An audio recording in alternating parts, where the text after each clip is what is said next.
c'était l'occasion finalement de vouloir perpétuer l'esprit d'innovation et du savoir-faire français avec un certain nombre de choses, ces tablettes tactiles qui sont autour de moi qui me permettent de jouer et de mixer la musique en direct.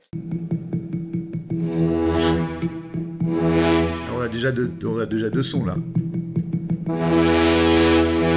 Et puis surtout, il y a un confort sur le plan des doigts et du rapport avec l'instrument qui est super.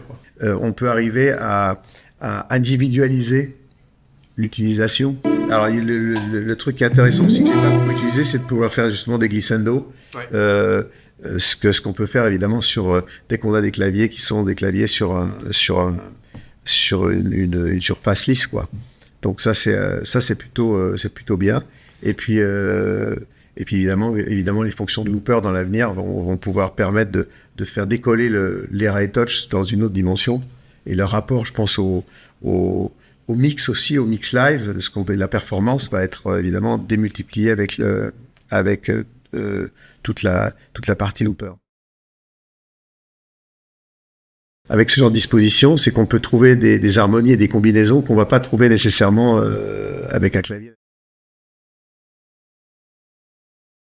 On a eu plusieurs décennies en fait de produits faits en plastique et silicone.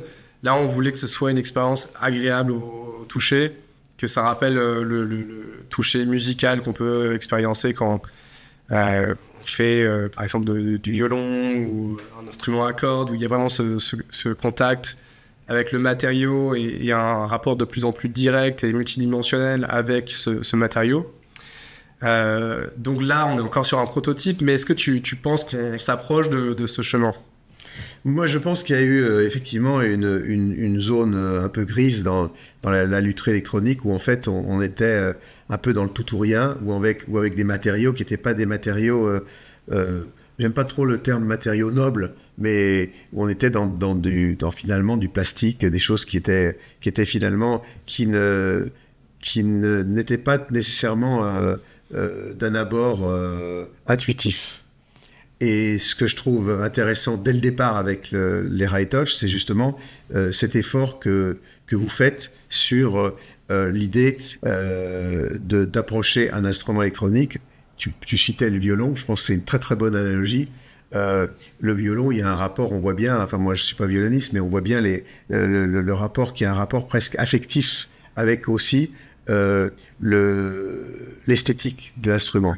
Je pense que l'esthétique est importante. Je pense qu'il y a une marge de progression dans la lutherie électronique encore par rapport justement à ce rapport affectif qu'on développe avec une guitare, avec un violon où il y a ce rapport avec des courbes, et avec le fait que justement on est en 3D.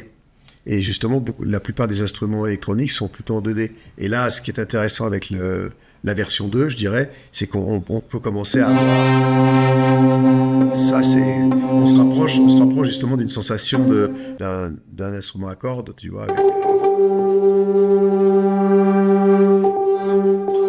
On parle de skin beaucoup.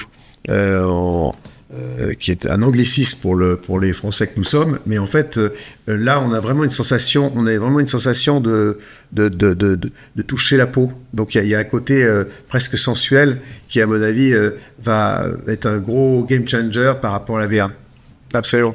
C'est-à-dire qu'en fait c'est un peu la philosophie du mode split en 3D.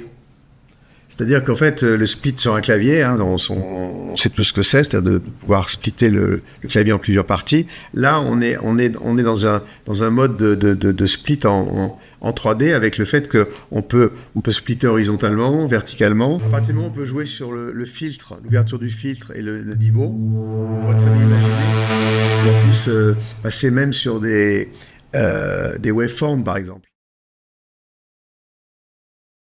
Mais là, ce qui est intéressant, c'est que tu peux faire donc une automation aussi de niveau et de mix. Absolument, ouais. Et la durée, c'est quoi ? La durée de la loupe, par exemple, si tu veux faire...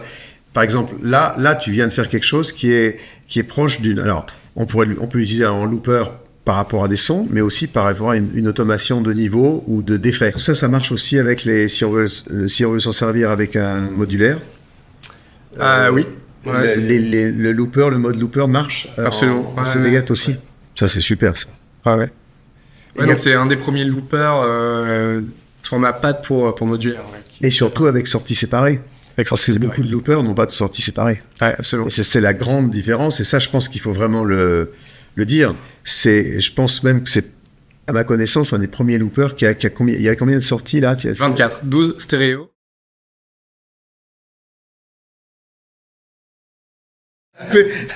En revanche, il y a quand même une grosse amélioration, c'est qu'on va pouvoir utiliser simplement l'USB-C.